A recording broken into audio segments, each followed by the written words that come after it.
Hello दोस्तों, स्वागत है आपका अपने यूट्यूब चैनल गौरव एडुकेटर में। दोस्तों, आज हमारा टॉपिक है पार्ट 2 है हमारे टॉपिक का, संविधान की ओर कैसे। चैप्टर नंबर 1 है क्लास 11th का पॉलिटिकल साइंस का, जो कि सीबीएसई का भी लेटेस्ट सिलेबस आया है 2020 में। उसके मुताबिक हमने अब सारे चैप्टर की रिवाइज एक सीरीज शुरू कर दी है, जिसमें नए नए सिलेबसों के नए नए पार्ट्स हैं जो ऐड करे गए हैं, उनको हम शुरू कर रहे हैं।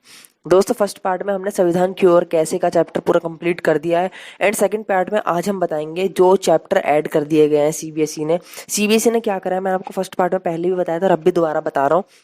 सीबीएसई ने चैप्टर नंबर 2 और 9 को फर्स्ट चैप्टर में ही ऐड कर दिया गया है। मतलब इतना बड़ा धोखा दिया है तुम्हें बता दिया है कि फर्स्ट चैप्टर आ रहा है और ये चैप्टर कट कर दिए गए, बट ऐसा नहीं है। आप पूरी इन्फॉर्मेशन पढ़ना, फर्स्ट वीडियो मैंने आपको दिखाया है पूरा। उसके अंदर क्या है फर्स्ट पार्ट में कि ये 2 चैप्टर पूरे ऐड कर दिए गए हैं सीबीएसई ने फर्स्ट चैप्टर में।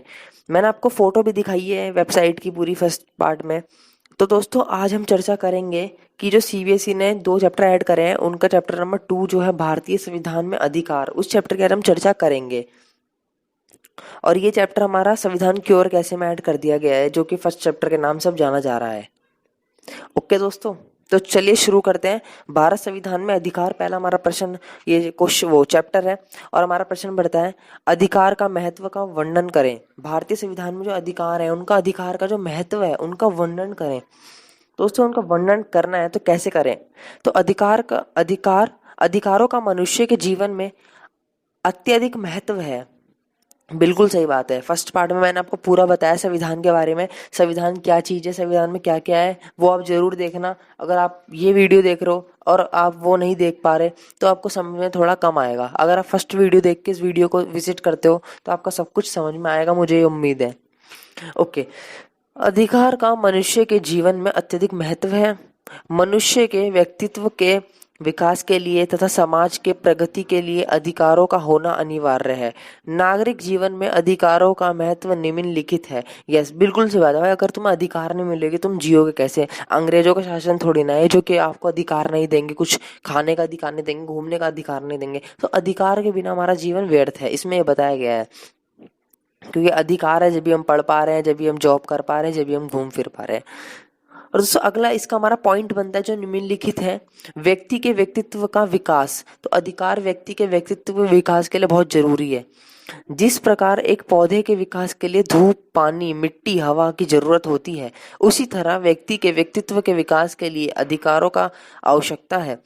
अधिकार समाज के द्वारा दी गई वह सुविधाएं हैं जिनके आधार पर व्यक्ति अपना विकास कर सकता है। बिल्कुल सही बात मैंने आपको जैसे कि बताया, अधिकार ही व्यक्ति के व्यक्तित्व का विकास करता है। अब मान के चलो, तुम मतलब मैं किसी का वो हूँ बच्चा और मेरे पापा हैं, वो जैसे मुझे अगर अधिकार देते हैं शिक्षा का, और मैं भाई पढ़ता गया बन गया आईएएस ऑफिसर, तो क्या होगा भाई, मेरे व्यक्तित्व का विकास होगा, उससे देश का भी विकास होगा, सबका विकास होगा, सबका साथ और सबका विकास, सब कुछ अच्छा ही होगा अधिकार के महत्व से। क्योंकि अधिकार नहीं देंगे तो क्या होगा यार, वो तो हम पे शासन ही कर रहा है ना, हम तो उसके गुलाम बन के रह जाएंगे। इसलिए अधिकार बहुत जरूरी है, अधिकार के बिना जीवन व्यर्थ है। दोस्तों, मैंने आपको ये पैराग्राफ या पॉइंट्स बना के दिखा रहा हूँ व्यक्तित्व के विकास। तो अगर पेपर में इतना भी लिख दोगे ना भाई, आपको आधा नंबर तो 100% मैम दे ही देंगी। अगर आप बना के ऐसे लिख दोगे तो आपको पूरे नंबर मिलेंगे। ये मैंने बहुत ही अच्छा जरिया अपनाया है लिखने का। अधिकार समाज के विकास के साधन है। ये देखो, आपको बस इतना याद करके जाना है पेपर में, दिमाग तो फिर अपने आप चल जाएगा। आप इतना याद कर लोगे तो लिखोगे अधिकार समाज के विकास के साधन है। क्या साधन है? हाँ भाई, सही बात है। अगर हम अधिकार नहीं देंगे समाज के लोगों को तो भाई विकास नहीं हो पाएगा। बिल्कुल सही बात। अब ऐसे करके लिख सकते हो और मैं आपको समझाता हूँ और अच्छे से।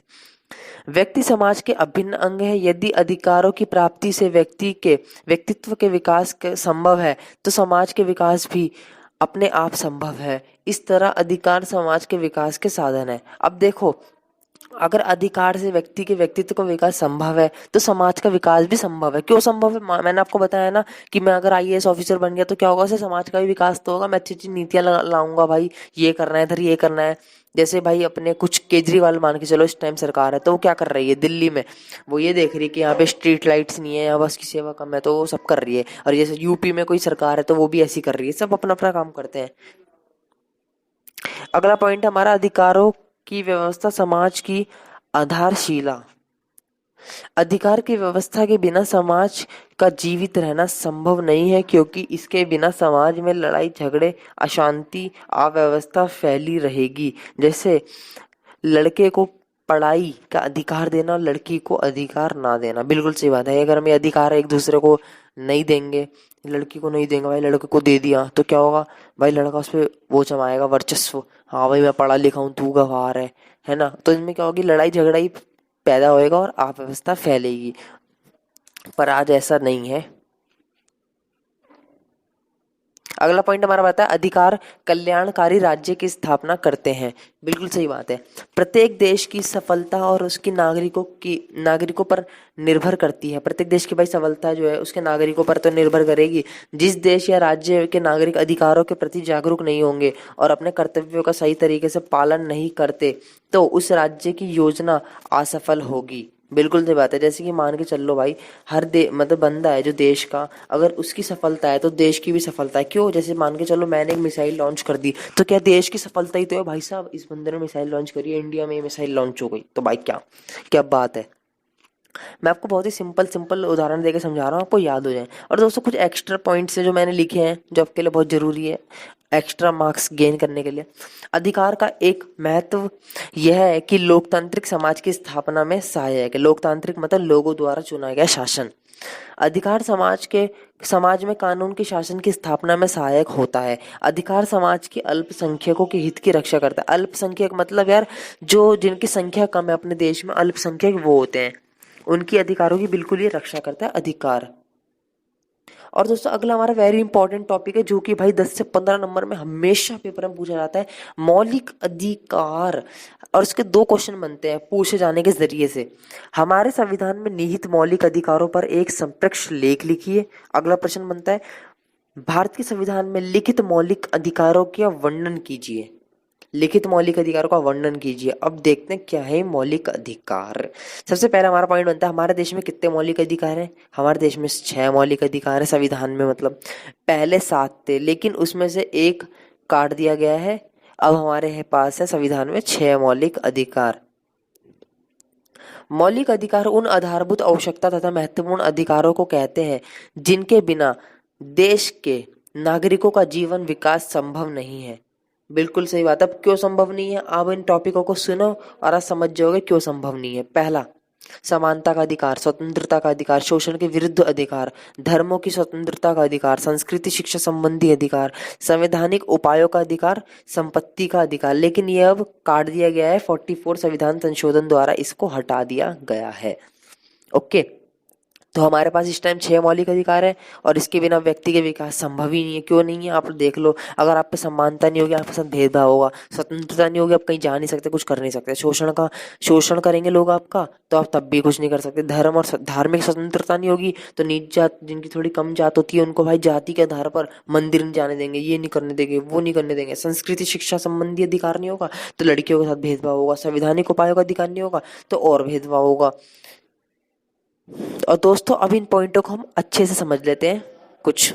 पहला हमारा बनता है दोस्तों समानता का अधिकार। कानून के समक्ष सभी लोग समान है। कानून के अंदर में भेदभाव किसी के साथ नहीं होगा। सरकारी नौकरियों के लिए सभी को समान अवसर मिलेंगे और छुआछूत नहीं होगा। उपाधियों की समाप्ति होगी। उपाधियां दोस्तों ये पहले दी जाती थी जब राजा महाराजा लोग थे, लेकिन अब इनकी समाप्ति कर दी गई है। छुआछूत नहीं होगा किसी के साथ, भाई ये वैसा है, इसको छूने पे हो जाएगा, ये करो, घर को शुद्ध करो, ऐसी हरकतें नहीं चलती है अब।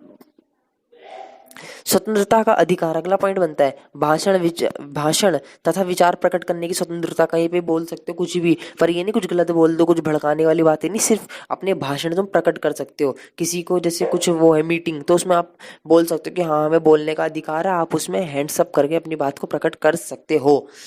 शांतिपूर्ण तथा बिना अस्त्र के सम्मेलन की स्वतंत्रता। शांतिपूर्ण से सम्मेलन कर सकते हो, मतलब बिना अस्त्र के, दंगे फसाद नहीं होने चाहिए। संस्था और संघ बनाने की स्वतंत्रता। अपना संस्था या संघ बना सकते हो तुम। समस्त भारत में चलने फिरने की स्वतंत्रता, कहीं पे भी घूम सकते हो, बस खाली सरकारी चीज़ों को छोड़ के, जहाँ पे सरकार जाने नहीं देती, जैसे कि सरकार जहाँ पे कुछ अपने परीक्षण करती है, मिसाइलों के परीक्षण करती है, कहीं अपने बड़े बड़े परीक्षण परीक्षण होते हैं भाई परमाणु, तो उन जगहों पे नहीं जा सकते हो। वो तो भाई सरकार का उस पर हक है, वो नहीं जाने देगी, क्योंकि भाई वो कुछ कूटनीतिक चीज़ें होती हैं, अगर वो पता लग गई तो यार अपने देश की जो सिक्योरिटी है वो हार्मफुल हो सकती है। भारत के किसी भी भाग में रहने तथा बसने की स्वतंत्रता। पहले कश्मीर में ऐसा था कि वहाँ हम बस नहीं सकते हैं, लेकिन अब वहाँ पे से 370 हटा दी गई है। ये बुक में आपके अपडेट हो गया होगा शायद, 370 धारा हटा चुकी है, तो इसलिए आप कश्मीर पे भी अपनी ज़मीन खरीद सकते हो और बस सकते हो और मौज में रह सकते हो। कई भी व्यवसाय पेशा करने की अथवा व्यापार की स्वतंत्रता। व्यवसाय पेशा कुछ भी कर सकते हो आप, आपको स्वतंत्रता है, लेकिन ये नहीं गलत व्यापार करो, कुछ नशे का, कुछ गलत चीज़ का व्यापार नहीं करना है, अफीम इन सब चीज़ों का। शिक्षण के विरुद्ध अधिकार, शोषण के विरुद्ध अधिकार, सॉरी। भारत के व्यापार और बलपूर्वक मजदूरों की मनाही। मतलब मानव के व्यापार, मतलब मानव का व्यापार नहीं होगा, मतलब यह है कि जैसे होता नहीं, इसको बेच दिया, कुली बना के इसको बेच दिया, इसको वहां बेच दो, होता था पहले, मजदूरों को बेच दिया जाता था भाई साहब। अब उनको, उनके साथ कुछ ऐसा नहीं होगा, और ना ही बलपूर्वक उनको मजदूरी मजदूरी कराई जाएगी। कारखानों आदि में बच्चों को काम करने पर, लगाने पर मनाही, मतलब काम पे नहीं लगा सकते आप कारखानों में बच्चों को। अगला है हमारा धार्मिक स्वतंत्रता का अधिकार। किसी भी धर्म को मानने और उसका प्रचार करने की स्वतंत्रता। सरकारी शिक्षण संस्था में धार्मिक शिक्षा पर रोक, मतलब सरकारी स्कूलों में और जो भी संस्थाएं होंगी उनके अंदर धार्मिक शिक्षा नहीं दी जाएंगी। किसी भी मंदिर गुरुद्वारे में पूजा पाठ की आजादी। सांस्कृतिक तथा शैक्षणिक अधिकार। भाषा भाषा लिपि संस्कृति को बनाए रखने का अधिकार। दोस्तों अब देखो, भाषा लिपि संस्कृति को बनाए रखने का अधिकार कैसे, आपने देखा होगा स्कूलों में क्या पढ़ाई जाती है आपको, आखिरी सब्जेक्ट संस्कृत क्यों पढ़ाया जाता था, कि भाई वो भाषा जो है जीवित रहे। और बाकी स्कूलों में क्या पढ़ाई जाती है, उर्दू। बाकी स्कूलों में क्या पढ़ाई जाती है, अलग अलग लैंग्वेज, जो कि भाषा लिपि संस्कृति बनाए रखे, मतलब यार लोग इन भाषाओं को ना भूले ना। ये नहीं कि आजकल तुमने देखा होगा बंदे भाई हिंदी छोड़ के अंग्रेजी की तरफ इतना भाग रहे हैं, मतलब फुल स्पीड में बुलेट ट्रेन लेकर, कि उनको हिंदी अब नहीं पसंद। क्यों नहीं पसंद यार, इनको बनाए रखना है। ये हमारे संविधान में लिखा हुआ है कि बनाए रखो, कोई दिक्कत थोड़ी ना है, बनाओ भाई। अपने देश की संस्कृति है, हम इसे बनाए रखेंगे, हम नहीं भूल सकते, हमें तो बनाए रखना ही है।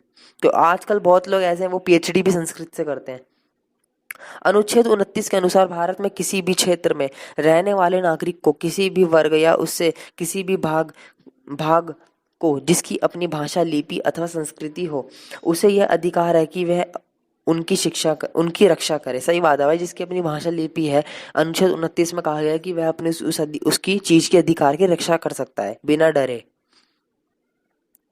अल्पसंख्यकों के हित की रक्षा। अनुच्छेद 30 के तहत सभी अल्पसंख्यकों को, चाहे वह धर्म पर आधारित हो या भाषा पर, यह अधिकार प्राप्त है कि वह अपनी इच्छा अनुसार शिक्षा संस्था की स्थापना कर सकते हैं, उनका प्रबंध करें। मतलब है जिन अल्पसंख्यक हैं, जिनकी संख्या कम है बहुत ज़्यादा, तो अपनी शिक्षा या धार्मिक संस्थाओं को खुद वो कर सकते हैं, स्थापना कर सकते हैं, ताकि उनकी भाषा लिपि जो है जीवित रहे, खत्म ना होए। 206 है हमारा संवैधानिक उपचारों का अधिकार। दोस्तों इसको तो भाई ये मतलब ना संविधान की ना रीढ़ की हड्डी खाई कहा गई है, और ये मैंने नहीं कहा है दोस्तों, ये हमारे डॉक्टर बाबा साहेब ने कहा है, भीमराव अम्बेडकर ने, जिनकी संविधान निर्माण में बहुत ज्यादा महत्वपूर्ण भूमिका रही है। वैसे हालांकि संविधान निर्माण तो सभी ने मिलकर करा है, लेकिन जो मेन रोल बाबा साहेब अम्बेडकर ने रचा है अपना। दोस्तों पहला पॉइंट बनता है, डॉक्टर अंबेडकर ने अनुच्छेद 32 में दिए गए संवैधानिक उपचारों को संविधान की आत्मा तथा हृदय बताया। मतलब ना संविधान उपचार को उन्होंने बताया कि भाई ये ना संविधान की आत्मा है और हृदय है, दिल है, इसको निकाल दिया तो भाई संविधान तो खत्म है।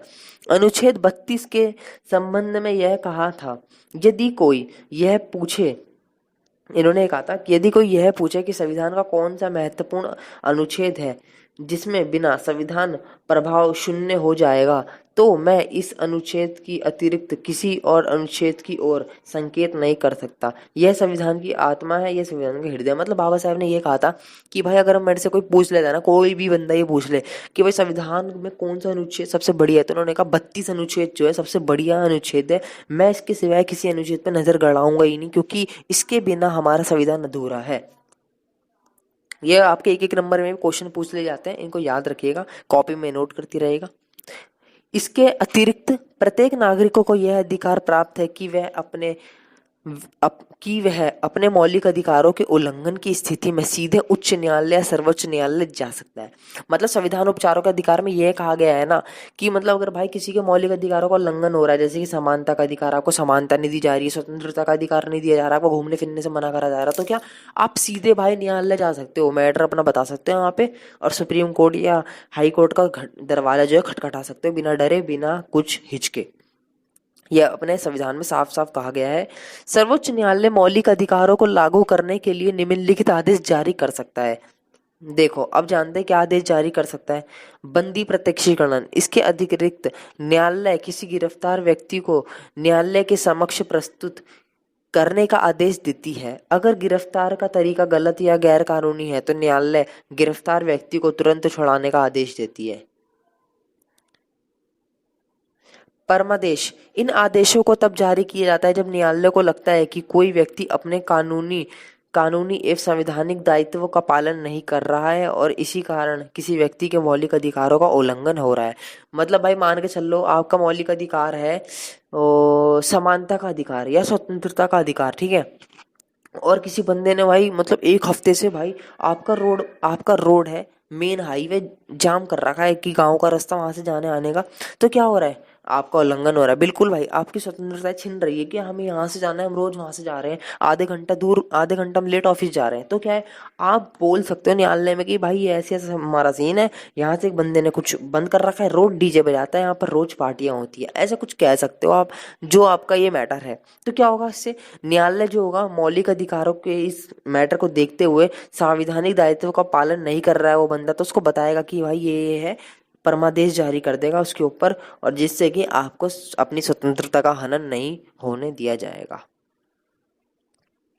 निषेध आदेश, जब एक निचली अदालत अपने अधिकार क्षेत्र का उपयोग करके किसी मुकदमे की सुनवाई करती है तो ऊपर की अदालत यानी हाई कोर्ट या सुप्रीम कोर्ट उसे ऐसा करने से रोकने के लिए निर्देश जारी करती है। मतलब भाई डिस्ट्रिक्ट कोर्ट निचली अदालत होती है, तो मान के चलो वो कुछ आदेश जारी कर रही है, हाँ ये बंदा वो है जुर्मी, कुछ है, कुछ भी है, तो भाई अगर हाई कोर्ट या सुप्रीम कोर्ट को लगता है नहीं नहीं भाई ये कुछ गलत कर रहे हैं, तो वो क्या करेगा, ऊपर से आदेश जारी कर देंगे कि भाई आप इसकी सुनवाई नहीं कर सकते हो, आप रोको उस चीज को, तो वो निषेध आदेश जारी कर देंगे जिससे कि उसे रुकना ही पड़ेगा, क्योंकि भाई डिस्ट्रिक्ट कोर्ट एक छोटा कोर्ट है हाई कोर्ट और सुप्रीम कोर्ट के मुकाबले। अगर भाई हाई कोर्ट कुछ करेगा जारी तो सुप्रीम कोर्ट ऊपर से ऑर्डर मार देगा कि तुम नहीं कर सकते, मैं करूंगा, तो हाई कोर्ट सबसे ऊपर का न्यायालय, सबसे उच्च न्यायालय, सर्वोच्च न्यायालय बोला जाता है उसे, तो भाई उसके हाथ में मैटर आ जाएगा। हालांकि ये ऐसा होता बहुत कम है, जब कुछ ज्यादा बड़े मैटर होता तभी ये ऐसे इनके हाथ में मैटर जाते हैं। अधिकार परिच्छेद, जब किसी व्यक्ति को ऐसे पद पर नियुक्त कर दिया जाए जिस पर उसका कोई कानूनी हक नहीं है, तब न्यायालय अधिकार पृष्ठ आदेश जारी करके उसे उस पद पर कार्य करने से रोक सकता है। मान के चल लो भाई आप 12th पास हो और मैंने आपको दे दी सरकारी नौकरी 12th क्लास के बच्चों को पढ़ाने के लिए, आपने करी नहीं है बीए ना ही बीएड, तो आपका क्या होगा, तो आपको भाई हाई कोर्ट को अगर पता लग गया, सुप्रीम कोर्ट को कुछ पता लग गया, तो क्या करेगा वो न्यायालय, आप पे आदेश जारी कर देगा अधिकार पृष्ठ और यहाँ से निकलो, हटो यहाँ से, तुमने ये जॉब कैसे पाई और क्या पाई, तो आप पे बहुत लंबा कुछ चलेगा, और जिससे कि आपकी नौकरी जो है हटेगी, क्योंकि भाई वो गैर कानूनी है। उत्प्रेक्षण रिट, जब कोई निचली अदालत द्वारा यह सरकारी आदेश द्वारा अधिक जब कोई निचली अदालत द्वारा या सरकारी अधिकारी द्वारा बिना अधिकार के कोई कार्य किया जाता है तो न्यायालय उसे समक्ष विचाराधीन मामलों को उससे लेकर उत्प्रेक्षण द्वारा उसे ऊपर की अदालत या अधिकारों के हस्तांतरण कर देता है। मतलब यार इसमें वही बताया गया, दोनों पॉइंट सेम है, जो मैंने आपको पहले ही बताया था ना कि डिस्ट्रिक्ट कोर्ट से मैटर वो ले सकता है, तो इसमें भी वही है, अगर कोई अदालत अपना कुछ वो कर रही है, आदेश जारी कर रही है, तो क्या हाई कोर्ट बीच में आकर अपना कुछ हस्तांतरण कर सकता है अगर उसको कुछ गलत लगता है तो। अब दोस्तों अगला हमारा सबसे मेन टॉपिक बनता है, जो कि भाई हमेशा 5 नंबर में तो पूछ ही लिया जाता है, या 3 नंबर में इसके 3 पॉइंट लिखने को आ ही जाते हैं, तो अब जान लेते हैं है क्या। राज्य के नीति निर्देशक सिद्धांत। नीति निर्देशक सिद्धांत का वर्णन संविधान के चौथे भाग में किया गया है। उन पर आयरलैंड के संविधान का स्पष्ट प्रभाव देखने को मिलता है। संविधान निर्माता चाहते थे कि राज्य एक ऐसी व्यवस्था को जन्म दे जिससे नागरिकों को सामाजिक, आर्थिक और राजनीतिक न्याय प्राप्त हो सके। नीति निर्देशक सिद्धांत के माध्यम से उन्होंने न केवल समाजवादी बल्कि गांधीवादी आदर्श को भी हमारे समक्ष रखा है। अब देखते हैं नीति निर्देश सिद्धांत के क्षेत्र क्या क्या हैं। इन्हें निम्न वर्गों में बांटा गया है: सामाजिक समानता और न्याय के संबंधित सिद्धांत, आर्थिक समानता, समाजवाद एवं मौलिक कल्याण को बढ़ावा देने वाला सिद्धांत, शिक्षा व सांस्कृतिक संबंधी सिद्धांत, राजनीति व प्रशासनिक मामलों से संबंधित सिद्धांत, अंतर्राष्ट्रीय शांति व सुरक्षा संबंधी सिद्धांत। ये सब आते हैं राज्य के नीति निर्देशक सिद्धांत के में। अगला हमारा बनता है नीति निर्देशक सिद्धांतों एवं मौलिक अधिकारों में अंतर। भाई इसका अंतर है, इनमें क्या अंतर है ये पूछे जाते हैं अक्सर अक्सर पेपर में पूछा जाता है इन दोनों में क्या अंतर है, स्पष्ट करो जल्दी से। तो आपको स्पष्ट कर देना है बिना डरे, क्योंकि आपको मैं समझा रहा हूँ तो आप करके तो आओगे ही। मौलिक अधिकार न्याय योग्य है तथा नीति निर्देशक सिद्धांत न्याय योग्य नहीं है। दोस्तों मतलब मौलिक अधिकार, ऐसे आपके मौलिक अधिकारों का हनन हो रहा है, समानता स्वतंत्रता के अधिकारों को हनन हो रहा है, तो क्या ये न्याय योग्य तो है? आप न्यायालय जाके अपनी बात को बोल सकते हो, अपना न्याय ले सकते हो ना, तो न्याय योग्य है। बल्कि नीति निर्देशक सिद्धांत न्याय योग्य नहीं होता है क्योंकि ये सरकार के अंडर में आता है। मौलिक अधिकार स्वरूप में निषेधात्मक एवं जबकि नीति निर्देशक सिद्धांत सकारात्मक है। बिल्कुल सही बात है, ये सकारात्मक होता है और जो मौलिक अधिकार का स्वरूप होता है ना निषेधात्मक होता है। मौलिक अधिकार व्यक्ति से और निर्देशक सिद्धांत समाज से संबंधित है। मतलब मौलिक अधिकार जो होता है ना वो व्यक्ति से, और निर्देशक सिद्धांत मतलब राज्य का नीति निर्देशक सिद्धांत होता है ना वो समाज से संबंधित है। मतलब देखो मौलिक अधिकार व्यक्ति से संबंधित है क्योंकि भाई व्यक्ति को तो अधिकार दे रहे हैं, समानता का अधिकार, स्वतंत्रता का अधिकार, शिक्षा का अधिकार। लेकिन नीति निर्देशक सिद्धांत होता है वो समाज से संबंधित। क्यों? क्योंकि ये ना नीति निर्देशक जो कार्य करता है वो समाज के लिए कार्य करता है, समाज के कल्याण के लिए कार्य करता है, तो इसलिए समाज से संबंधित होता है। जैसे कि मैंने आपको बताया सरकार के अंडर में आता है। अगला पॉइंट हमारा बनता है मौलिक अधिकार से निर्देशक सिद्धांतों के क्षेत्र व्यापक है। मतलब मौलिक अधिकार है ना उससे बड़ा सिद्धांत हमारा नीति निर्देशक सिद्धांत है। क्यों? क्योंकि भाई नीति निर्देशक सिद्धांत का क्षेत्र ना बहुत व्यापक आता है, क्योंकि इसमें सभी बाहर के देशों की भी बात की जाती है, बाहर के देश भी इसमें ऐड किए जाते हैं। लेकिन मौलिक अधिकार तो भाई हमारे व्यक्तियों तक ही है ना, अपने देश तक ही सीमित है, उससे आगे तो नहीं है। और अगला पॉइंट हमारा बनता है मौलिक अधिकार प्राप्त किए जा चुके हैं जबकि नीति निर्देशक सिद्धांत को अभी लागू नहीं किया गया है क्योंकि इसे प्राप्त करना सरकार का लक्ष्य है। बिल्कुल सही बात है भाई, क्योंकि नीति निर्देशक सिद्धांत हमारे लिए नहीं है, ये सरकार का लक्ष्य है और इसके अंदर देश के विकास की बात की जाती है, राज्य के विकास की बात की जाती है। दोस्तों मैंने पार्ट 2 में जो आपका चैप्टर नंबर 2 ऐड किया गया था भारतीय संविधान में अधिकार, पूरा मैंने कवर अप कर दिया है। मुझे पूरी उम्मीद है भाई मैंने पूरा कवर अप कर दिया है। वीडियो थोड़ी सी बड़ी हो गई है, इट्स ओके, धीरे धीरे आप पढ़ लेना। मुझे उम्मीद है कि आपको वीडियो पसंद आएगा। वीडियो पसंद आया तो लाइक करना। और दोस्तों चैप्टर नंबर 9 जो कि संविधान एक जीवन दस्तावेज है, वो भी फर्स्ट चैप्टर में आपका ऐड कर दिया गया। मैं पार्ट 3 में उसे बहुत छोटे में कवर कर दूंगा। और दोस्तों जितना पढ़ोगे उतना बेटर है। अगर वीडियो पसंद आया तो दोस्तों लाइक करना, शेयर करना एंड सब्सक्राइब करके बेल आइकन